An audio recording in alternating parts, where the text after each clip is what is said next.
In 1950, $500 could buy you a brand new car. Not a down payment, not a lease, the entire car. Today, $500 barely covers your monthly car payment. I'm going to walk you through exactly what $500 bought you in every single decade since 1950. And I'm warning you right now, these numbers are going to make you angry. Because $500 used to be life-changing money. It could transform your entire situation. Today, it's gone in a week. We're covering everything. Cars, rent, major purchases, vacations, furniture, and yes, even how much food $500 could buy. By the end of this video, you'll understand exactly when $500 stopped being serious money and became pocket change. And I'm going to show you the exact decade where it lost the most value. Spoiler alert, it's going to shock you. Let's start with 1950. 1950s. 1950. Post-war America. The economy is exploding. The average worker makes about $3,000 per year. $500 is 16% of your annual income. That's serious money. Here's the big one. You could buy a car with $500. A used car in good condition cost between $300 and $600. $500 got you a running vehicle. Something you could drive to work every single day. Think about that. The entire car. Not financing. Not a lease payment. You owned it outright. Average rent in 1950 was $42 per month. $500 paid your rent for almost 12 months. An entire year of housing. If you were strategic, you could live rent-free for a year with $500. A brand new refrigerator cost about $270. A washing machine was about $250. $500 could buy you both. You could completely upgrade your home's major appliances with money left over. A complete living room set sofa, chairs, coffee table, end tables cost around $300. $500 furnished your entire living room with high-quality pieces that would last decades. Remember how $50 bought you a month of groceries? $500 bought you 10 months of food for a family of 4. Almost an entire year of eating. $500 could pay for a 2-week family vacation. Hotel, food, gas, entertainment, everything. You could drive across the country, stay in decent hotels, eat at restaurants, and come home with money in your pocket. Here's the important part. $500 in 1950 was enough to change your life situation. Lost your job. $500 gave you a year to figure things out.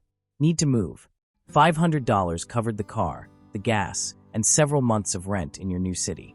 It was emergency fund, opportunity fund, and freedom fund all rolled into one. 1960s. The 1960s. The economy is still strong, but inflation is starting to creep in. $500 is still significant, but it's starting to shrink. Cars still possible. You could still buy a used car with $500 in the early 60s. But by the late 60s, you're looking at older models, higher mileage, more repairs needed. The sweet spot is narrowing. Average rent climbed to about $80 per month by 1960. $500 now pays for 6 months instead of 12. You've lost half your housing purchasing power in 1 decade. Major purchases. A color television, the hot new technology, cost about $500. So now $500 buys you 1 major item instead of multiple appliances. A new refrigerator costs about $400. A washing machine is $350. You can still buy major appliances, but not multiple items anymore. Education. Here's something interesting about the 1960s. $500 could pay for an entire year of college tuition at many state universities. 1 year of education. Room and board not included, but tuition? Covered. Furniture. A living room set now costs around $500. You're getting the furniture, but there's no money left over for anything else. Vacation. $500 still covers a nice family vacation, but now you're being more careful with your budget. You're choosing cheaper hotels, packing more meals, driving instead of flying, down payment on house. In the 60s, $500 could serve as a down payment on a modest house in many areas. Not the whole house, but enough to get you in the door. Combine it with a VA loan or FHA loan, and you're a homeowner. $500 in 1960 has about 70 to 75% of the buying power it had in 1950. Still significant. Still life-changing in the right circumstances. But the erosion has begun. 1970s. Transition. major tone shift. And then we hit the 1970s. Everything I'm about to tell you is going to make you understand why this decade broke America's middle class. Economic context. 1971. Nixon ends the gold standard. 1973. Oil crisis. 1979. Second oil crisis. Inflation doesn't just creep anymore. It explodes. Cars, the shift. Early 70s. $500 still buys a used car, but it's getting rough. Late 70s. $500 is a down payment. Maybe. Or it's a very old car that needs serious work. The days of buying a reliable vehicle for $500 are over. Rent in 1970 averages $108 per month. $500 covers 4.5 months. But by 1979, rent hits $250 per month in many cities. $500 now covers 2 months. Maybe. You've lost 2/3 of your housing purchasing power in 1 decade. Groceries, the shock. Early 70s. $500 buys about 6 months of groceries. Late 70s. $500 buys maybe 2.5 months. The same amount of money. Half the food. Appliances. A refrigerator now costs $700. A washing machine is $550. $500 doesn't buy a major appliance anymore. It's a down payment. Furniture. A living room set costs $800 to $1,000 by the late 70s. $500 doesn't even cover half of it. Here's where it gets brutal. Gas prices quadrupled during the 70s. Early 70s, 36 cents per gallon. $500 bought 1,389 gallons. Late 70s, 86 cents per gallon. $500 bought 581 gallons. You lost more than half your gas purchasing power. $500 no longer covers a full year of tuition. Now it covers 1 semester. Maybe. At private schools, it's a couple of classes. The devastating truth. The 1970s destroyed $500. If you had $500 in 1970 and buried it in your backyard by 1980, it had the purchasing power of about $250. You lost half your wealth by doing nothing. This is the decade that changed everything. 1980s. The 1980s brought new leadership, new economic policies, and new attitudes. But $500 never recovered. Cars, down payment only. $500 in the 80s is a down payment on a used car. That's it. A decent used car costs $2,000 to $3,000. $500 gets you in the door. You're financing the rest. Average rent hits $350 per month by the mid-80s. $500 covers 1 month with a little left over. Compare that to 1950 when it covered 12 months. A new refrigerator costs $1,000. A washing machine is $700. $500 is half an appliance now. Technology, the bright spot. Here's where $500 still had power: consumer electronics. $500 could buy a VCR player, a good stereo system, a basic computer on sale, a camcorder. Technology was expensive, but $500 could get you something cutting edge. A living room set costs $1,500 to $2,000. $500 is a chair, maybe a coffee table. $500 covers a weekend getaway for a couple. Not 2 weeks for a family. Not a cross-country road trip. A weekend. 3 days, 2 nights if you're careful. College. $500 covers textbooks for 1 semester. Not tuition. Not room and board. Just books. Emergency fund. In the 80s, $500 is what financial advisors started calling a minimum emergency fund. It won't change your life. It won't give you freedom. It might cover an unexpected car repair, or a medical bill, or 1 month's rent if you lose your job. It's survival money now, not opportunity money. 1990s. Transition. The 1990s, the internet boom. The economy surges. Everyone feels rich. But $500 keeps shrinking. Cars, barely a down payment. Used cars in the 90s cost $5,000 to $10,000. $500 is barely enough for a down payment on a cheap car. You need good credit and steady income to finance the rest. Average rent climbs to $500 to $600 per month. $500 covers 1 month's rent. Barely. In major cities, it doesn't even cover rent. You need more.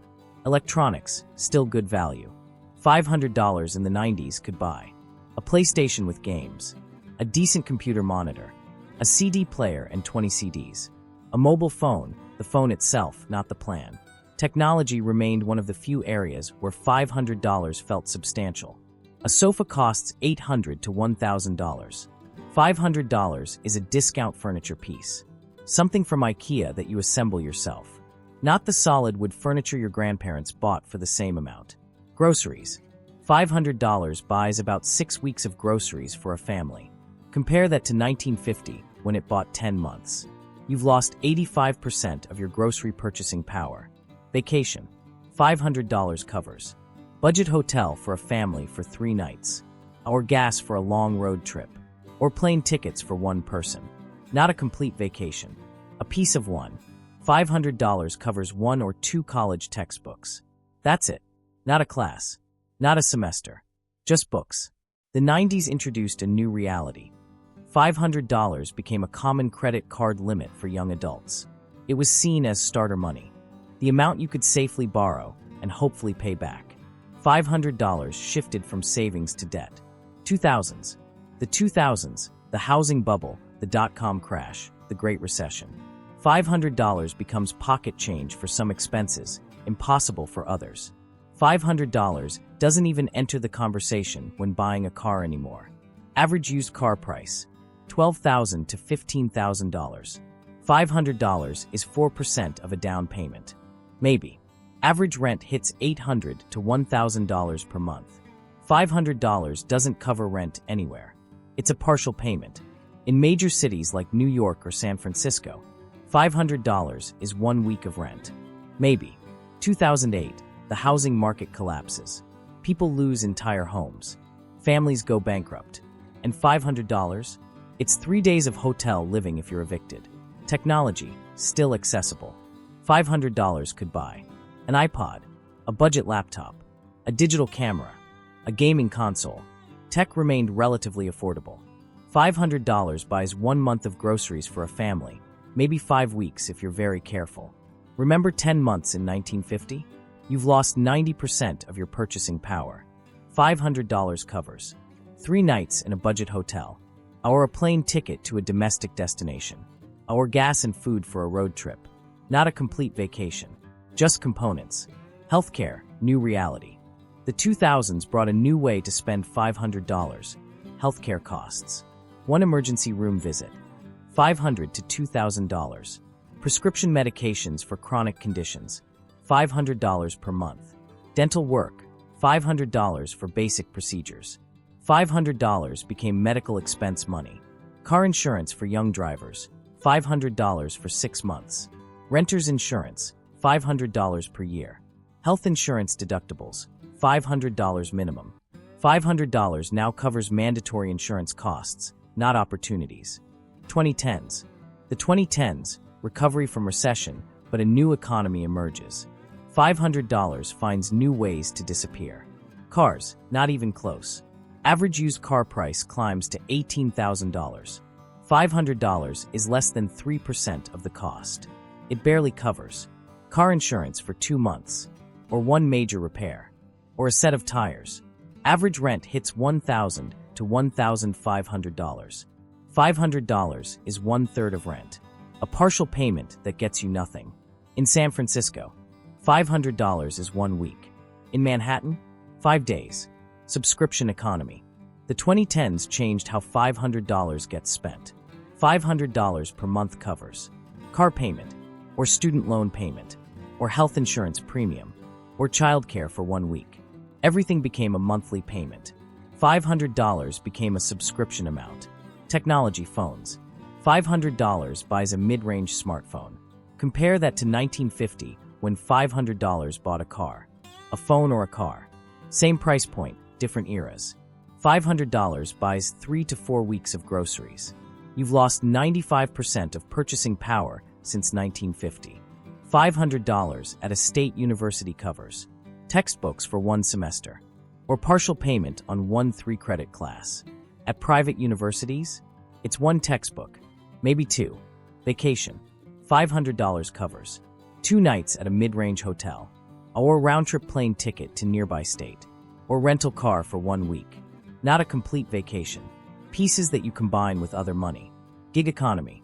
The 2010s introduced new ways to spend $500. Uber rides for 1 month of daily commuting. Food delivery for 2 weeks. 1 month of co-working space membership. Convenience became expensive, and $500 bought convenience, not assets. Emergency fund inadequate. Financial experts in the 2010s started saying you need $1,000 minimum for emergencies. $500 isn't enough anymore. It's half an emergency fund. 2020s. 2020 to today. The pandemic. Supply chain chaos. Inflation explodes again. And $500? It evaporates faster than ever. Cars laughable. Average used car price in 2025, $28,000. $500 is 1.8% of the cost. It covers 2 months of insurance, or 1 car payment, or part of a major repair. The idea of buying a car with $500 is ancient history. Rent impossible. Average rent in 2025, $1,700 nationally. In major cities, $3,000 to $5,000. $500 is 1 week of rent in a major city, or 30% of a month in a cheaper area, or nothing useful by itself.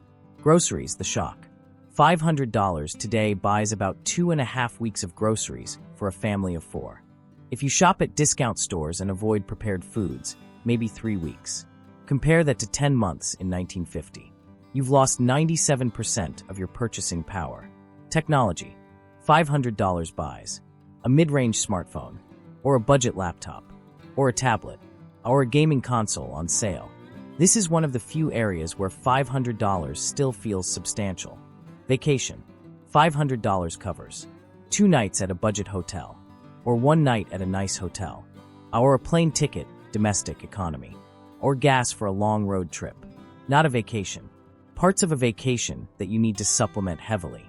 Healthcare, devastating.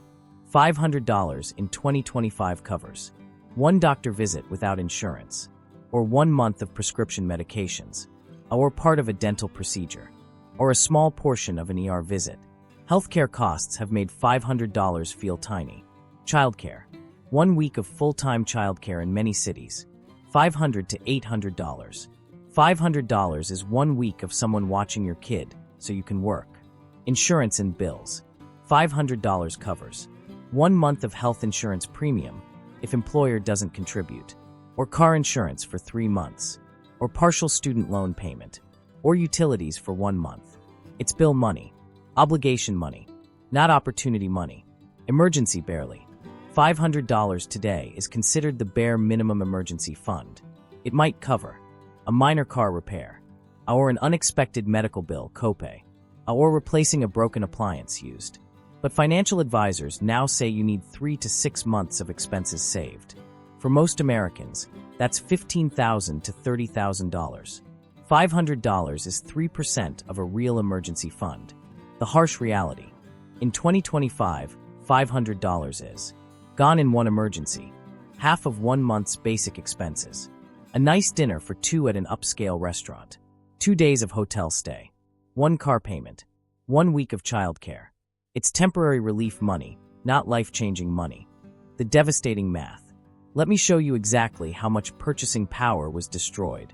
If we measure $500 from 1950 as 100% purchasing power, 1950, 100% 1960, 75% 1970, 65% 1980, 28% 1990, 18% 2000, 12% 2010, 8% 2025, 3%. You've lost 97% of purchasing power in 75 years. What it bought then versus now.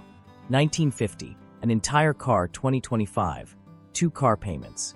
1950, 12 months of rent. 2025, 1 week of rent in a major city. 1950, 10 months of groceries. 2025, 2.5 weeks. 1950, a 2-week family vacation. 2025, 2 nights in a hotel. The worst decades. Which decades destroyed the most value? Number 1, the 1970s. $500 lost half its purchasing power in 10 years. Number 2, the 1980s. Whatever survived the 70s got cut in half again. Number 3, 2020 to 2025. Recent inflation erased another 30%. Wage comparison. In 1950, $500 was 16% of average annual income. Today, $500 is 0.7% of average income. Wages went up, but they didn't go up nearly enough. What stayed affordable? Technology is the only bright spot. A $500 item in technology today is vastly superior to anything in 1950.